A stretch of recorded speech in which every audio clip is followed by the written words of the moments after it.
The darkness doesn't care what time it is. But you should.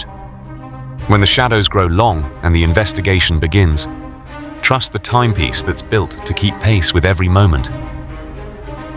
Lorayo watches.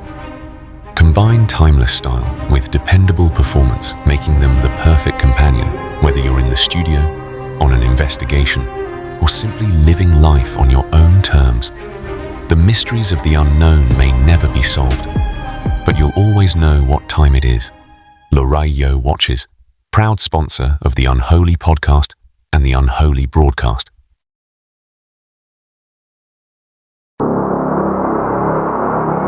From haunted houses to cursed artifacts, from whispers in the dark to battles you'll never read in scripture. This is the Unholy Podcast, hosted by Doug Owen, author, investigator, and survivor of one of the most harrowing real-life hauntings ever documented. Each week, Doug pulls back the veil between this world and the next, sharing stories that aren't fiction, because he lived them. Prepare yourself. The silence is over. Good evening, everyone, and welcome back to another episode of the Unholy Podcast. I'm your host, author and paranormal investigator Doug Owen. And tonight, we're joined by paranormal investigator Denice Godwin, founder of Seeking Spirit. So, for years, Denice has explored haunted locations, investigated reports of paranormal activity, studied spirit communication, and searched for answers to some of life's greatest mysteries. Like many investigators, her journey began with questions. Questions about hauntings, questions about unexplained encounters, questions about what happens after we die. Questions that eventually led her into the paranormal field. So tonight we're going to discuss her experiences, her investigations, her creation of Seeking Spirit, haunted locations, spirit attachments, evidence, haunted objects, life, death, and much more. As always, later in the show, I'm going to put Denice through the unholy fire speed round. So, Denice, welcome to the Unholy Podcast. Thank you so much for joining us. Thank you for having me. Oh, believe me, it's my pleasure. So, let's jump right in here. Let's begin at the beginning. So, tell us about your journey into the paranormal. Was there a specific experience that sparked your interest, or was it something that developed gradually over time? So I grew up in the 90s. So, I grew up watching Ghost Hunters and Ghost Adventures and all of them on TV. And, I was always intrigued by it. And then, so a little backstory is that, so my house I live in, I grew up in this house. It was inherited to me when my parents died. Okay. And growing up, my mom was always, she had a lot of health problems, put it that way. And so we always had animals in the house. And one thing is my mom always had a dog. It was the dog that was her friend. So she had somebody at home, when we were all out working, go to college, school, whatever. So my mom died in 2003. And when she passed away, the funny thing is my dog, who always slept with my parents in bed, my dog would not sleep with my dad anymore. Dog was frightened of being in that room. So the dog came and would sleep with me upstairs. And that happened for quite a long time until probably like maybe 6 months to a year later, she finally got, back to where she could go sleep with my dad again. And then in 2007, my dad passed away. And probably for the first month after he passed away, my dog would not come sleep with me. She would literally, I would bring her upstairs and she would sit there and she'd stare at the ceiling and the corners, and then she would run downstairs. And that kind of, started my mind thinking, was that my parents maybe watching over us, and then probably had to be 2012, 2013, somewhere around there. One of my friends and I, we went to the Lockport Caves, because I live in Western New York. And the Lockport Caves it's an underground tunnel that used to be part of like machines, and they use the water from the Erie Canal to, do electricity. So they do cave tours, and during Halloween time they do lantern tours. So they take you in and they take you into the caves and they tell you about like the darker history. So the deaths, the spirits that they see, the people that work there, they tell you about like the encounters they've had. And so my friend and I were like, hey, maybe we should actually go do some investigating. So the next year for Halloween, we went to the Rolling Hills Asylum for a public ghost hunt, and I've been doing it ever since. I was hooked. So when you look back on that experience now, do you think that experience changed the course of your life, or do you think you would have found your way to the paranormal no matter what happened? No, I think it really changed my life, because I don't think if I had not had that, I wouldn't have kind of stepped forward and taken it one step further. I see. Every investigator remembers some moment where they realized this wasn't simply a hobby anymore. So for you, was there a particular investigation experience when you realized that this was just something much more than a hobby? This was going to be a way of life? I don't think it was anything in particular. A big part of it is my friend that I do ghost hunting or investigating with. I met her probably 5-6 years ago, and her and I have kind of gotten into our own niche, and we've really made it like our more than a hobby. It's like our, what we do for fun and what we do for free. And it's funny because we do a lot of, when we do investigating, we have a lot, it brings out the questions of the what ifs as well. So I feel like she's kind of fueled that as well for me. Okay. So you founded Seeking Spirit. Tell us about your organization. What inspired you to create it? So when I started really doing ghost investigating and, really being into the paranormal, I wanted to share my experiences. I wanted other people to see what I see. And, I wanted to share that with them. And my normal Facebook group, not everybody believes in that type of stuff. So I wanted to make a group that have people that have the same interest. And a lot of the people that are on there have never been on investigations, but they kind of live precariously through me. When I go on investigations, I do live investigations all the time. So it's really fun. Like my sister, she's a great example. My sister, she is 2 years older than me. We grew up together watching Ghost Hunters. She told me she will never go on an investigation. I've gotten her to do daytime and like cemeteries and stuff, but she will not go at night with me, but she lives precariously through me. She's one of my moderators, and every time I go live, she's always on there and she's always helping out and stuff like that. Nice. So what was your original vision for the team? I mean, what was your dream? What does that look like for your entire team? What was your vision? What was your hope? Just my hope is to get, like-minded people and to kind of teach them that being a paranormal investigator and doing what we do is not scary. It's not always, oh my gosh, it's a demon, it's that you can have fun and you can ask the questions and, that you can really learn things and you can meet nice spirits from the other side and you can have kind of like a relationship with them. No, absolutely. So how has Seeking Spirit evolved since the early days?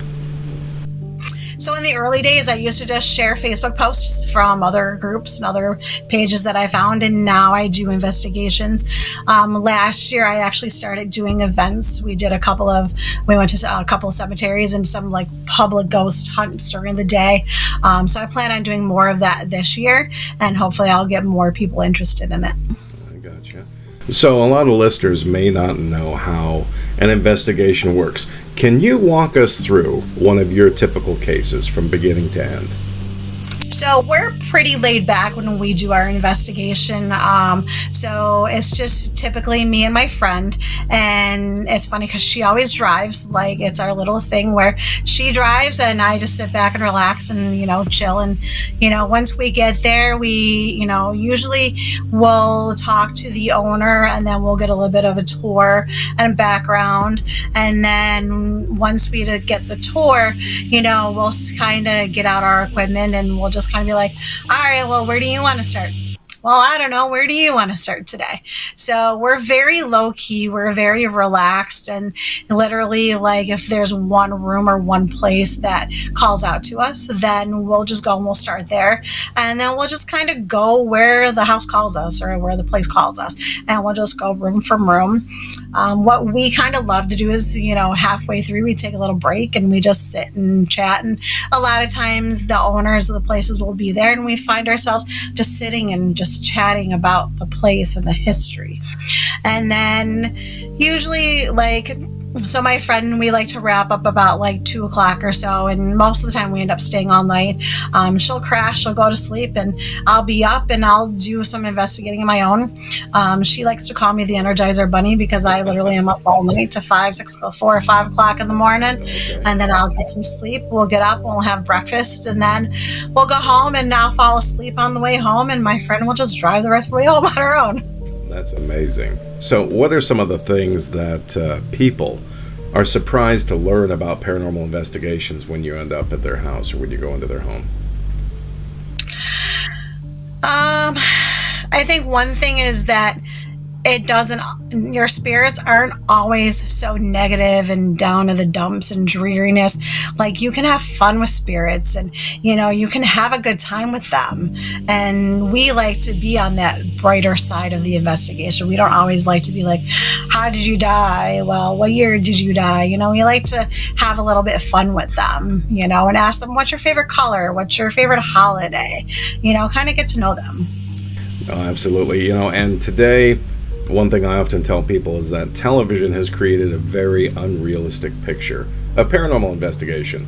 And I make the distinction between ghost hunting and paranormal investigating. We're not in this for, celebrity or ratings, We actually look at the science behind it, trying to investigate the paranormal rather than going to a graveyard. Whoa, what was that noise? Look, I got scratched. Quick, zoom in with the camera, So, Yep. do you find yourself spending more times ruling out things other than providing, proof of something paranormal? Yeah, we do try to debunk, as you can say, what it is. And, we always try to look for the cause of what it could be versus, oh my gosh, that must be a ghost. It must be a spirit. Well, what else could it be? Could it be creaky pipes? Could it be the wind outside? Could it be an animal? It could be a number of different things. No, absolutely. Now, every investigator that I've experienced has that one case that changed everything, the one they never forget. So tell us about the investigation, that one investigation that convinced you that there was no other explanation except something paranormal taking place. So the first initial one that really put me to the other side is I was at a place called Iron Island Museum.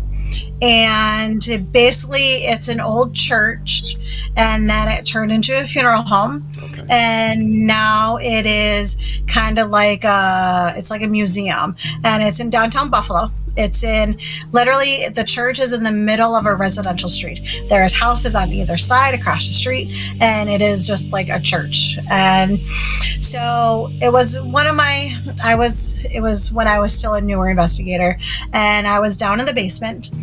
And in the basement, at one time, the basement was full of dirt. So they started excavating it and stuff like that. They did find urns in the basement with ashes from when it was a funeral home, and nobody had claimed them. So they actually did find a couple of them and got them to be in their rightful families. So that was pretty cool. But there is this one room, and it was full of dirt, and they started excavating it. So around the sides is all dirt still, and then in the middle is a chair. And of course, the stories say there's a woman in white in there and whatever. So I'm like, all right, cool, I'll go in there. So I go in there, and I have a K2 meter, and I have a flashlight. And the K2 kept going, spiking, and the flashlight kept turning on and off to questions. And so I'm in there, and I was there with another person, and he had an SLS camera from the place, and he's standing in the doorway shooting the SLS camera on me. So the Iron Island Museum, when you go investigating there, they have a couple of investigators that volunteer there, and they're there the whole time with you and stuff like that. So they were down there in the beginning, and they were talking to the spirits with me, and the one was like, well, you can touch her if you want. And I'm like, sure. I've never been touched before, right? Sure, okay. So then a few minutes later, they're like, well, we're going to leave you guys down here, and I'm going to go upstairs. So I'm like, okay, great. So now I'm in this dark room by myself, being freaked out, and because all this equipment's going off. But I'm like, I'll hold my own. I'm all right. Well, the chair that's in there is one of those fold-up metal chairs that has the back and then the seat and nothing in the middle. Sure. Well, I will tell you, I felt something poke me in my back. Wow. And I'm almost ashamed to say that I got up and I ran out of that room. Okay. And now I laugh at it because I'm like, God, was I stupid? I should have stayed in there and talked to them and stuff. But no, it freaked me out so bad that I got up and I ran. And what was even funnier is my friend who had the SLS cameras watching it on camera, not me in the dark. And he sees this big stick figure coming bigger right into the camera face. So he freaks out and he starts screaming. And it was just so funny. But that really changed my perspective because, that was the first time I ever got touched. And now it made investigating real for me because instead of just seeing it, I actually felt it. Yeah, that can be terrifying. Would you say that is probably the one case that really scared you? Is that the one that stands out? Is for fear? Obviously. Yeah, there is one other. But besides that, that's the first time. Yes. So how did you process that experience afterwards? Did you leave with more questions than answers? Do you feel? I did, because I was intrigued and excited. I'm like, well, how did they do that? How can I feel something, but yet there be nothing there? So it opened up a whole brand new set of questions for me. And have you regularly experienced things paranormal outside of the investigations? Does that continue with you? Yeah. Okay. So it's kind of funny at my work. Everybody at my work knows that I'm into the investigating, the paranormal, and I moved departments. And when I moved departments last year, one of our doors is a sliding door that opens. It kept opening and closing, and they said that they swear it never happened until I moved into that apartment. And it's funny because we'll have times where it's really quiet and nothing happens, and then we'll have times where it opens and closes. And sometimes I'll get a call at home and be like, can you tell your ghost to stop, please? They're driving us crazy today. No, absolutely. Sometimes those personal experiences are so much more powerful than anything captured during an investigation. So many investigators develop theories about what these spirits actually are. What do you personally believe that we are encountering out there? Human spirits, residual energy, interdimensional beings, or something else entirely? I think there's more than one. I think you do get the residual haunting, in old places and stuff like that, where you'll get the same thing happen every day at the same hour. But I also think you get intelligent hauntings. And I feel like they're spirits of people that used to be here. I've come across many spirits that, for example, like my parents. I've talked to my parents quite often, and I know they're with me. And, they tell me that they can come and they can go, and, they can come down and visit us whenever they want. And, I've had times where I've talked to my dad and be like, oh, is mom with you? And he'd be like, no. And I'd be like, where is she? And he's like, she's busy. I'm like, well, what is she busy? Why is she too busy to talk to me? It's me. But, I feel like they can come and they can go. And I do also feel like there are some spirits that are lost and just can't move on. One of the places we like to go to is Wildwood Sanitarium. And it's in Salamanca, New York. And it's an old, it was a tuberculosis hospital at one point, and I had a pretty profound experience with one of the spirits there. Her name is Elizabeth, and she's lost, and she feels trapped, that she can't move on. So so I feel like in that aspect, like, she doesn't know where to go and she can't move on. So Okay. Have you seen her as an apparition, or was it a voice that communicated with you, or how was that knowledge passed to you? So the first time I had contact with her was shortly before I had ever been to Wildwood Sanitarium. We had planned to go on an investigation overnight there during my vacation. And a few days prior, I kept hearing things in my house. Things were falling, things were moving. And at first, I just brushed it off to whatever. It's just my house being whatever. But things kept happening. So I finally pulled out my dowsing rods and my spirit talker, and I started asking questions, and it came up that her name was Elizabeth and she was connected to Wildwood. So, but that was all really the information. I live here with my boyfriend, and he kind of gets freaked out by all the paranormal. So I tend to kind of be like, all right, well, I'll talk to you when I get to Wildwood. So then we went to Wildwood, and we ended up talking to her, and she told me that basically she had been sick, and she didn't remember how she was sick, but she felt really ugly, and she had a lot of like depression issues, and she just didn't want to move on.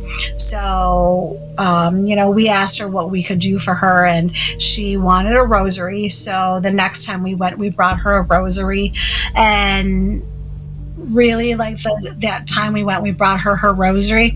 We were talking to her, and I felt so overcome with emotion.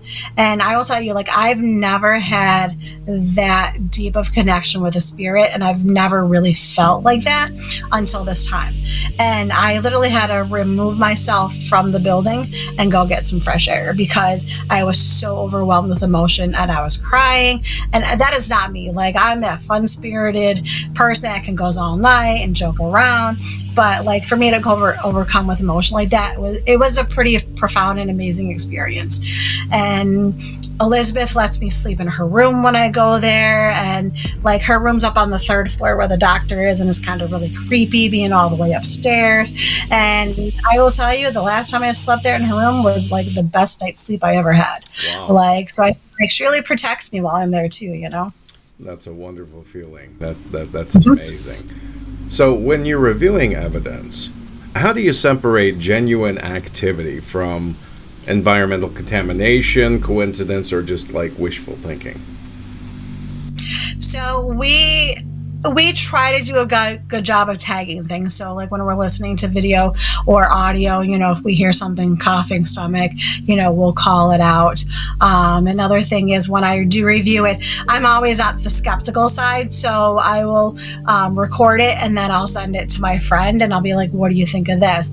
And then her and I will kind of bounce back and forth, and then, be like, well, no, I remember, like, somebody was walking around, so that way we'll both have that collaboration on it.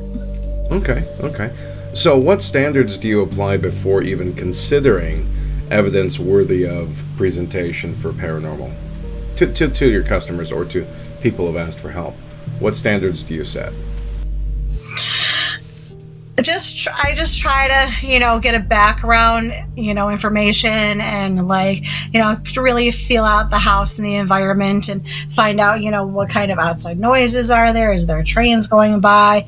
How does the house settle? That type of stuff. And I think it's also like reviewing the evidence with them and be like, hey, have you ever experienced this?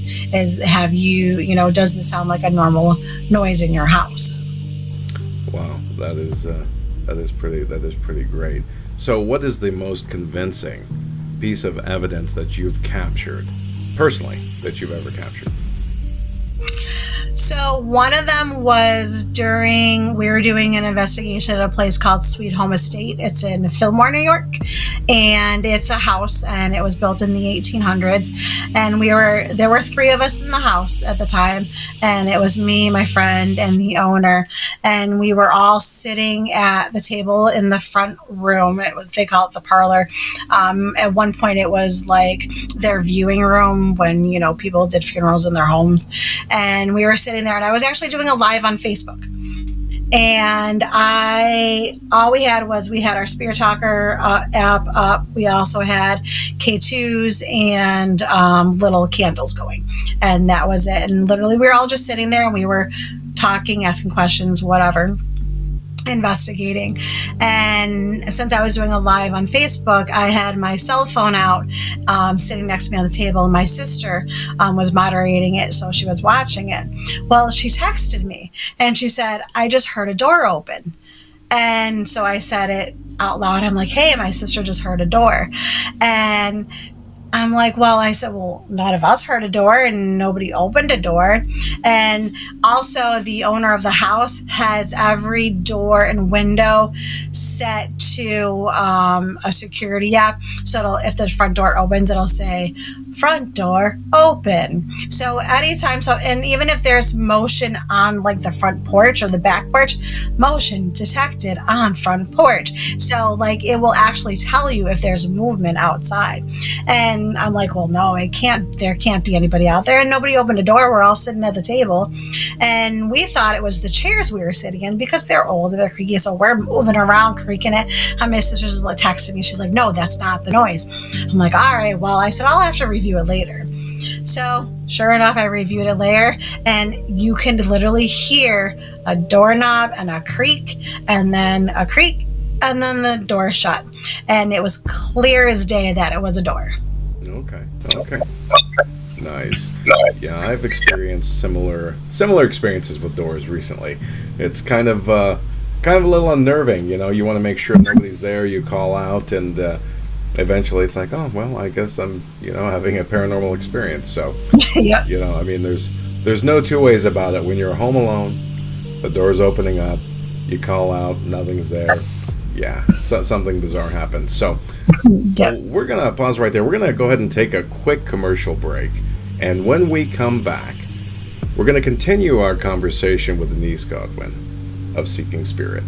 We'll discuss haunted objects, spirit attachment, negative energies, investigations that still leave her questions, and much more. You're listening to the Unholy Podcast. We'll be right back.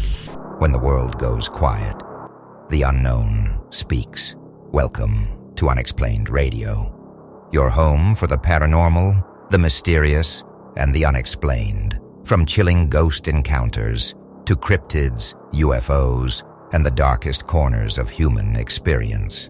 This is where real stories come alive, featuring a powerful lineup of shows, including the Unholy Podcast, bringing you raw, first-hand accounts from the edge of reality. Listen now at unexplainedradio.com. Unexplained Radio, where the truth is never what it seems, and the silence is never empty. The experiences discussed on the Unholy Podcast are not fiction. They are drawn from lived events. Doug's first-hand account of a sustained haunting as documented in the book, The Unholy Silence. The book details the investigation, the psychological toll, and the impact on his family, offering a deeper look at what happens when paranormal events move beyond theory and into daily life. The Unholy Silence is available worldwide through Amazon in paperback, hardback, and ebook formats. For those who want the full account, the story begins there. Visit author DougOwen.com for more. Millions of people turn to search engines like Google asking, "What is life insurance?" But they are ignoring the most terrifying phantom of all, the dark entity of financial ruin. When you vanish into the spirit world, do not leave your family to be haunted by bills they simply cannot pay. Banish the uncertainty, contact a professional, secure their future with the Don M. Adams Insurance Agency. serving Idaho, Oregon, and Washington. Call 208-955-6370. That's 208-955-6370. Every piece of equipment has to perform when you're investigating the unexplained. Cameras, recorders, EMF meters, but none of it matters if you can't get there. That's why the team behind the Unholy Podcast trusts Loya Tires in Nampa for every vehicle they drive. Their honest service, fair pricing, and commitment to quality have earned them a reputation built on trust throughout the Treasure Valley. Whether you're heading to work, taking the family on vacation, or chasing answers in the middle of nowhere, start with a team that puts your safety first. Loya Tires in Nampa. Trusted by families, trusted by investigators. All right, everybody, welcome back to the Unholy Podcast. I'm your host, author, and paranormal investigator, Doug Owen. Tonight, we're speaking with paranormal investigator Denice Godwin, founder of Seeking Spirit. Now, before the break, we discussed Denice's journey into the paranormal, the founding of Seeking Spirit, investigations that shaped her beliefs, and some of the most compelling evidence that she's found in the field. Now we're going to dive deeper. Denice, welcome back. Let's continue. Thank you. Absolutely. So one topic that always fascinates people is haunted objects. Many listeners have heard stories of dolls, mirrors, jewelry, antiques, and other items believed to carry paranormal energy. What are your thoughts on haunted objects? Do you believe that certain items can retain energy or attachments? So I never really thought much into it until last year. So my friend and I went to Parapsychon at Ohio State Reformatory last year. It was my first ever Paracon, so it was absolutely amazing. And I will give shout out to them, and I will tell you, if anybody wants to go to a great Paracon, go to Parapsychon at Ohio State Reformatory. Okay. So we went there, and they had, we got the VIP ticket. So Friday night they had a meet and greet with all the celebrities that were attending, and they had an auction. So they raised money for the Ohio State Reformatory. So all the celebrities bring an object or something of theirs. Some people give away investigations, whatever. So Dave Schrader, who was once on the Holzer Files, he brought a haunted doll. Okay. And he said, I don't know if it's haunted. Somebody bought it at an antique store. They said that things started happening in their house and it scared their children. So they brought it to me. He said, so he goes, this is what I'm auctioning off. So my friend she, bid on it, and of course she won it, and she doesn't want a haunted doll. So what did she do? She gave it to me. Okay. Okay. So we took it back to the hotel, and we found a penny on the floor. So I got all my dowsing rods at one point, asked her, so her name is Penny. And I will tell you that when I brought her home, things started happening in my house. And my house is really quiet. Like, the only spirits that ever are in my house are my parents, my boyfriend's parents, like my dead animals, cats, dogs, whatever. But nothing happens because, they're boring. My parents are boring. They don't want to shoot stuff. So first thing happened is, when it's weird because everything happens in the bathroom. Very weird that, so we always leave the toilet paper next to the toilet in the bathroom on the sink. And it moved on. We have an old paper cup dispenser in the bathroom where you have little paper cups. The toilet paper was sitting on top of that. Now, the toilet's here. The dispenser's all the way on the other side. So why would, no, neither of us would put that there. So we're like, okay, that's weird. And then a couple days later, we find our towels hanging over the linen closet door. Well, in order to go into the bathroom, you have to close the linen closet door to get in because it's small. So we would never hang a towel on the door because you can't get in unless the door is closed. So it was just weird things like that started moving and happening in the house. my boyfriend doesn't work because he's got a lot of health issues, and he swears he hears walking upstairs. He hears talking and stuff like that. And so I've pulled out my equipment and I've asked her, and she said that it's her, and her name's Penny, and she's like a teenager, and she just gets bored sometimes, and she just wants to do things to, kind of joke around. So Interesting. Yeah. Dave Schrader, I think he does the Paranormal 60 podcast. Yes, he does. I was recently a guest on his show last month. So yeah, he's a great guy. That's a really unique treasure. I mean, just having a doll that he brought is kind of infamous in its own way. So do you believe that spirits can become attached to people? Yes, I do. I believe that, that they can be attached because for certain reasons, like, for example, if you go to an old orphanage and there's a spirit of a child there and you're nice to that child and you play with them during your investigation, they might want to go home with you because, you might remind them of their parents. So yes, I do think that, you could get attached. Okay. That's fair enough. So many investigators, they have differing opinions regarding negative entities. Some believe they're extremely rare, others believe they're more common than people realize. Where do you stand on that topic? I believe they're rare. I believe that they're far and few between that are really, truly negative entities. In my 15 years of investigating, I have never once come across anything demonic, nothing, truly evil. I truly believe, and I've come across spirits, that if you're a cranky old person in life, you're going to be a cranky old person in the afterlife. And I feel like a lot of people, that's what they think are the evil, But in case it's someone that just doesn't want to be bothered, they don't want to bother you. And think about it, like when we're investigating and say we're somewhere and we keep bothering the spirits and they don't want to be bothered, at some point they're going to get angry with you and they're going to lash out to you in the best way that they know. So, and I think that's more of like what happens. Sure. So throughout your years of investigating, which case leaves you still searching for answers even today?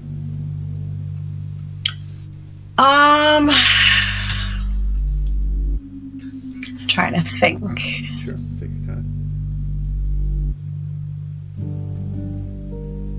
So we were at Greystone Manor. Nope. Let me scratch that. So we were at Hinsdale House. This one's probably a better story. So Hinsdale House, I don't know if you've heard of it. It's a pretty famous property to here in New York. And there's a lot of different things and layers that happen there. And one thing that we were there is a couple of things happened we were on a public ghost hunt. And at the Hinsdale House, behind the house, there's a hill, and you have to go up the hill, and there's a giving tree at the top of the hill. So a lot of investigators, when you go, before you start your investigation, you go and you leave something there for the spirits. There's also Native Americans that are also reside on there. And so, you want to kind of leave an offering. Dan Class, he's the owner of the Hinsdale House.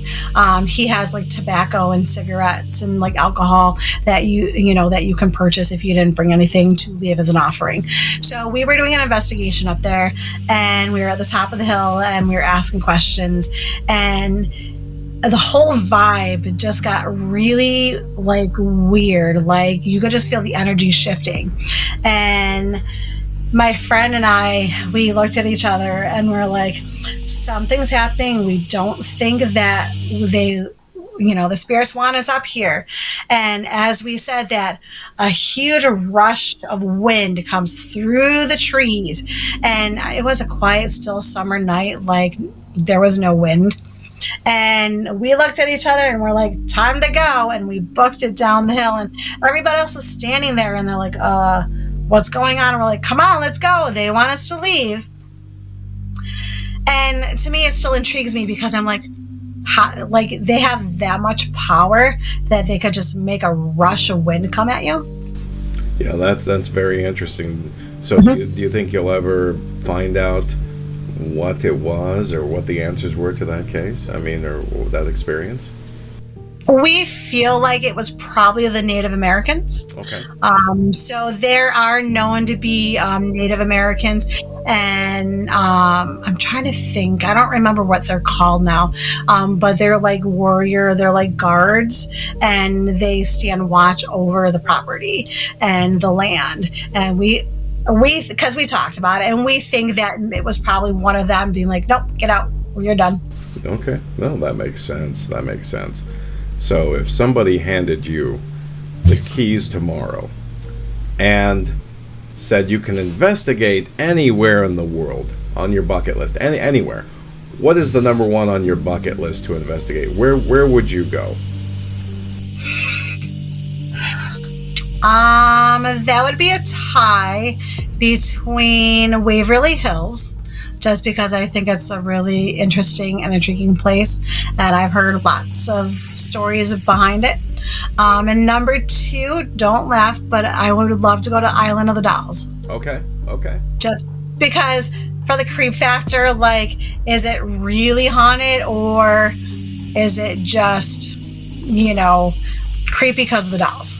So I'd love to investigate that, and also because of the fear of you have $1 million staring at you. Yeah, yeah, that's unnerving in itself. Paranormal activity aside, that would be... And most people don't like dolls, or they like dolls that are brand new. They don't like old dolls. They creep people out. But yeah, that's a fair answer. So have you ever had a skeptic accompany you on an investigation? And if you did they experience anything that changed their perspective?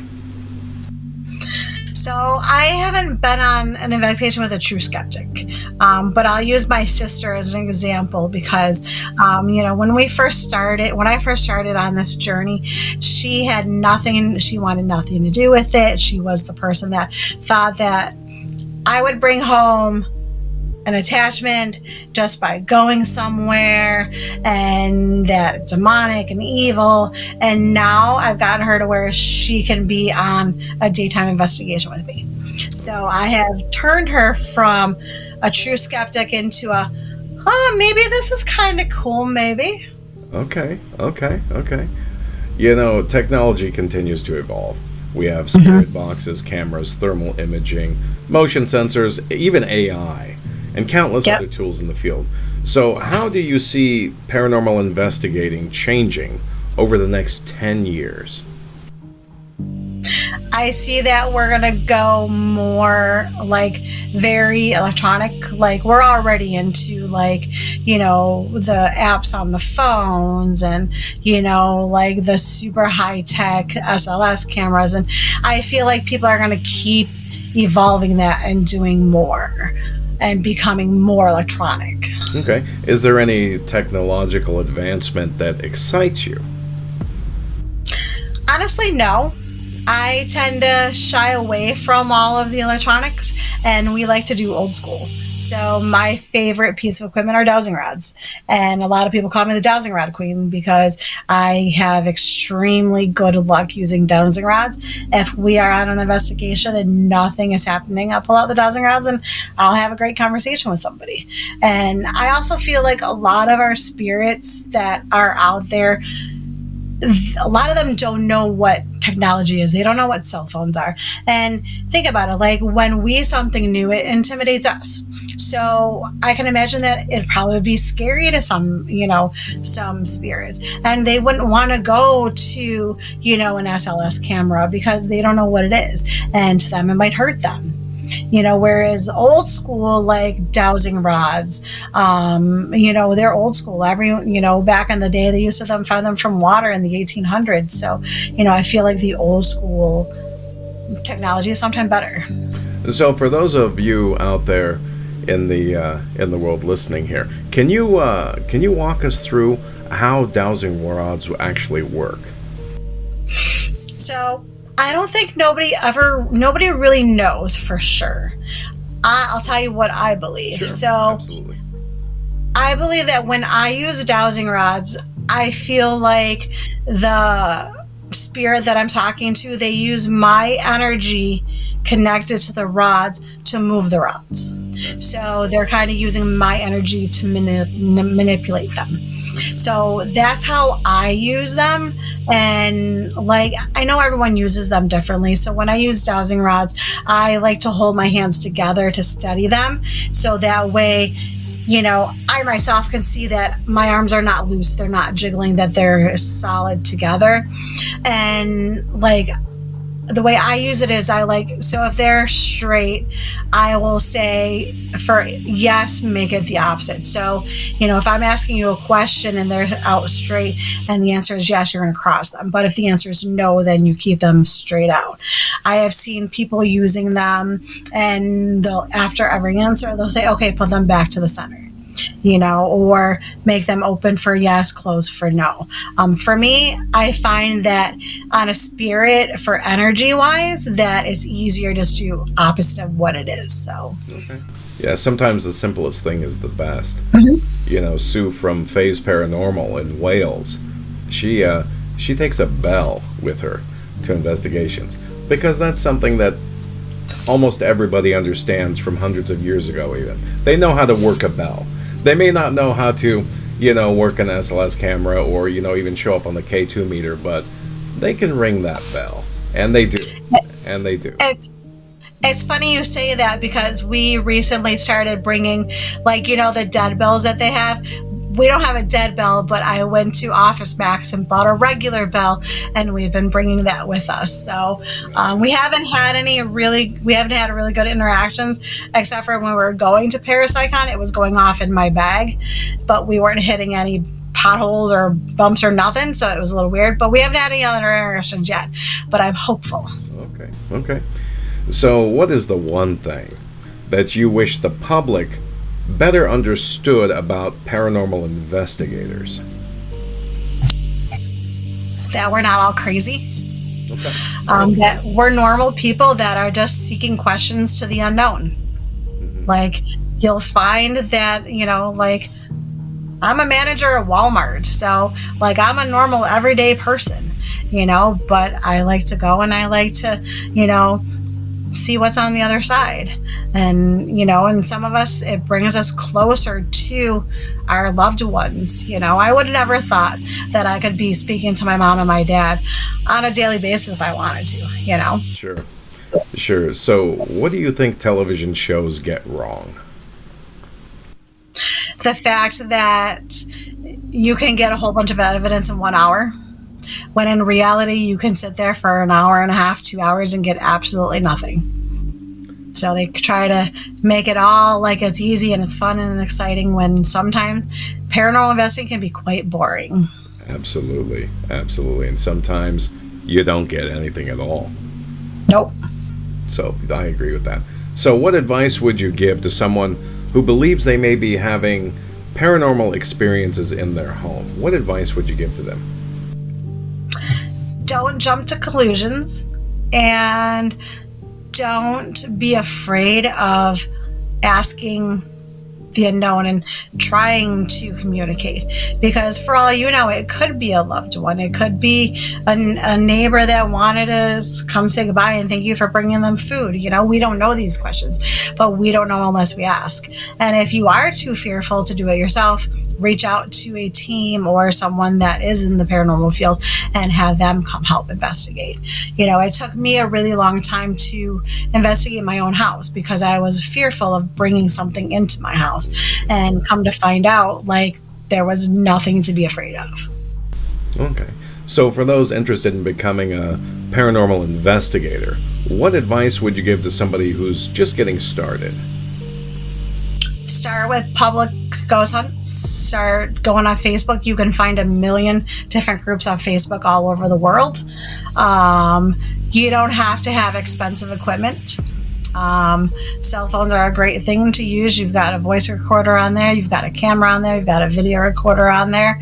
If you want to go old school, you can order on Amazon a digital voice recorder at a K2 for $20, and, you know, start simple. Nice. So what mistakes should new investigators avoid at all costs?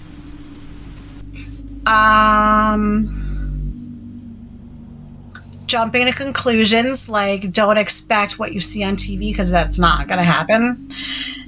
Don't spend a lot of money on equipment just because you see someone else has it, because not every piece of equipment works for everybody. And start simple. Get to know someone that likes it. Don't go anywhere alone. And don't go into abandoned buildings. Don't go into places that you should not be in, because bad things can happen.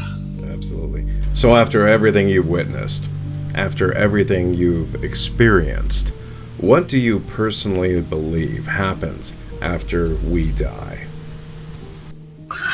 I feel like we go to heaven, or, where whatever, you think is, the afterlife. For me, I believe it's heaven. And I believe that you're reunited with your loved ones, and that, I believe that you do go through a life review. And I believe that, you, after a certain amount of time, when you're refreshed, renewed energy wise, that you can come back down, you can be reborn. And I believe that you do get spirit guides, and spirit guides can be people that have passed on that can help you, guide you through your new life to figure out what you want to succeed in. And I feel like we all have, a say in, if we come back down to earth as a new person, that we have a say of what we want to work on in our new life. But I feel like, before that happens, you have the opportunity to visit your loved ones, and, you can come and you can go. Like, I always imagine my parents, when they're not down here visiting us on earth and doing whatever, I imagine them sitting up in heaven, and their version of heaven is sitting in the woods on a cabin with a lake in front of them, with all of my past pets that have passed on, and they're all together and they're just enjoying life up there in heaven, just like, we go visit our grandma or whatever. So, that's what I think. Oh, absolutely. So if you could receive just one absolutely truthful answer about the paranormal, if you asked out there to the ether one question, what would you ask? What does heaven look like? I want to know the truth. Okay. Fair enough. All right. So it looks like, we're coming to the part of the show. This is my favorite part. And it looks like, it's time for the unholy fire. So these are the rapid fire questions. One word answers only, please. So just the first thing that comes into your mind. Are you ready? Yep. All right. Ghosts or demons? Ghosts. EVP or spirit box? EVP. Haunted house or a haunted object? Haunted house. Shadow figure or apparition? Apparition. Skeptic or a believer? Believer. Cemetery or asylum? Asylum. Bigfoot or dog man? Bigfoot. Aliens or ghosts? Ghosts. Possessions or attachment? Possessions. Dolls or mirrors? Dolls. Daylight or darkness? Darkness. EMF or thermal? EMF. Okay. Audio or video? Video. Residential case or a historic location? Historic location. All right. Protection or investigation? Investigation. Most haunted location? Greystone Manor. Favorite investigation tool? Dowsing rods. The most overrated tool? REM pod. The scariest evidence? Apparitions. Dream investigation? Intriguing. Okay. Cryptid? Bigfoot. Spirit? Casper. Energy? Auras, colors. fear? Run and hide. Faith. Protection. Truth. Seeking. Unknown.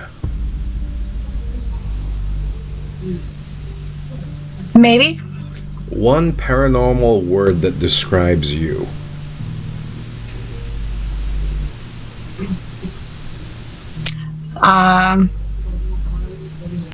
Always asking.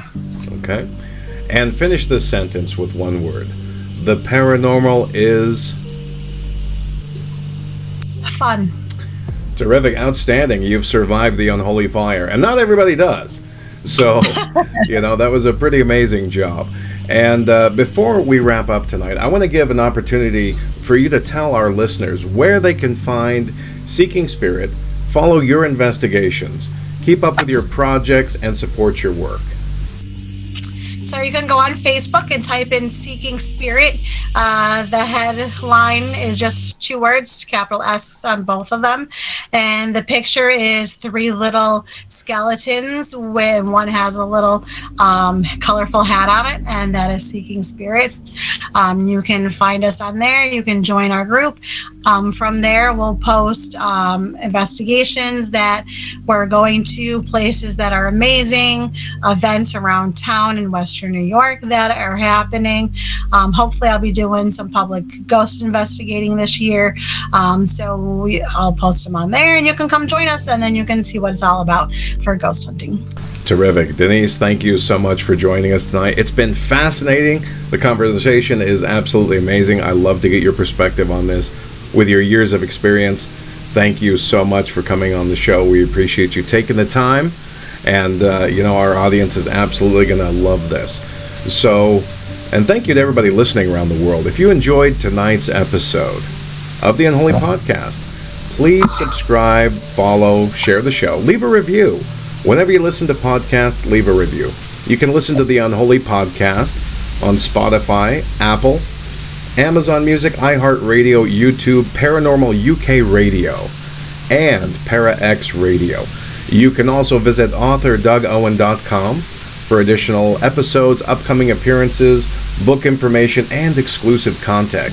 And don't forget to tune in every Friday night to the Unholy Broadcast Live on unexplainеdradio.com. Now, that's where we encourage listeners to call in and share their own encounters of the unexplained. Whether you've experienced a UFO, a shadow figure, encountered a cryptid, seen a UFO, or simply had an experience you can't explain, we want to hear your story. So, Denice, once more, thank you so much for coming on the show. I appreciate it so much. Thank you for having me. Absolutely. It was fun. And dear watchers, dear listeners, as I always say, stay safe, be aware, and beware, because sometimes the silence is the most terrifying thing. You've just heard another chilling chapter of the Unholy Podcast, hosted by Doug Owen, author, investigator, and witness to the things most feared to name. For more real stories, cursed objects, and exclusive content, step deeper into the dark at authordougowen.com. Subscribe, share, and remember, some silences aren't empty, they're waiting.